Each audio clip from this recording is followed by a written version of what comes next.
RDX இன்று முதல் திங்கள் முதல் சனிக்கிழமை வரை இரவு 7 மணிக்கு.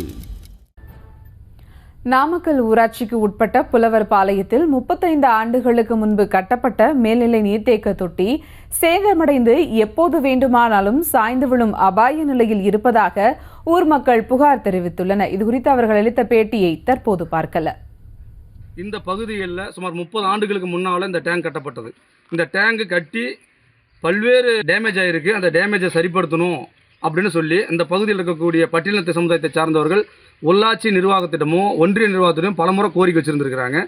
இந்த கோரிக்கை வச்சதை எந்த ஒரு அதிகாரியும், உள்ளாட்சி நிர்வாகத்தினுடைய அதிகாரிகளோ, ஒன்றிய நிர்வாகிகளோ அல்லது மாவட்டத்தின் நிர்வாகிகளோ இந்த பகுதியில் கலாய்வோ அல்லது அதை சார்ந்த முடிவுக்கு இது வரைக்கும் எந்த ஒரு அதிகாரியும் வரல. இது மிகவும் வருத்தத்தக்க விஷயம். இது குறித்த மேலும் விவரங்களோடு இணைகிறார் செய்தியாளர் சதீஷ்குமார். வணக்கம் சதீஷ்குமார், விவரங்கள். வணக்கம். மேல்நிலை நீர்த்தேக்க தொட்டி எந்நேரமும் இழுந்துவிடும் என்ற சூழ்நிலையிலிருந்து தற்போது மாவட்ட நிர்வாகம் நடவடிக்கை எடுக்குமா என்று பொதுமக்களும் கோரிக்கை விடுத்துள்ளனர்.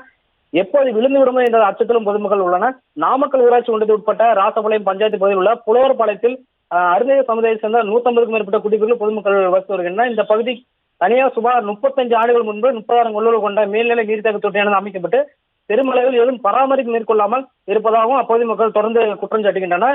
இந்த மேல்நிலை நீர்த்தொட்டியின் பழுதடைந்த நிலையிலும் சுவர்கள் கீழே விழும் நிலையிலும் தொட்டியில் உள்ள தூண்களில் இரும்பு கம்பியால் கட்டப்பட்டு கம்பியோடு வைத்து மூடப்பட்டிருப்பது பெரும் அதிர்ச்சி ஏற்படுத்தியுள்ளது. மேலும் இது சம்பந்தமாக பொதுமக்கள் பேசுகையில் குடிப்பதற்கு நல்ல தண்ணீரும் வருவதில்லை என்றும், சுமார் 30 ஆண்டுகளாகவே உப்பு தண்ணீர் மட்டுமே குடித்து வாழ்கிறோம் என்றும், சரியான நேரத்தில் தண்ணீர் வருவது என்றும் குற்றம் சாட்டுகின்றனர். இந்த ஆபத்தான மேல்நிலை நீர்த்தொட்டி தொட்டியானது தமிழ்நாட்டில் இந்தியாவில் இது போன்ற அமைப்பை தூண்கள் விரிசலிட்ட போதில் இரும்பு கம்பியிலான கம்பிகளை வைத்து இழுத்து கட்டப்பட்டுள்ளது என வேதனை தெரிவித்தனர். எந்த நேரமும் விழுந்துவிடும் என்று தங்கள் குழந்தைகள் அந்த பகுதியை விளையாடும் போது ஏதேனும் அசம்பாவிதம் ஏற்படுத்தும் முன்பு தமிழக அரசு உடனடியாக இந்த மேல்நிலை நீர்த்தேக்க தொட்டியை அப்புறப்படுத்திவிட்டு புதிய மேல்நிலை நீர்த்தேக்க தொட்டியை கட்ட ஏற்பாடு செய்ய வேண்டும் என கோரிக்கையை விடுத்துள்ளனர். விவரங்களுக்கு நன்றி சதீஷ்குமார். RDX இன்று முதல் திங்கள் முதல் சனிக்கிழமை வரை இரவு 7 மணிக்கு.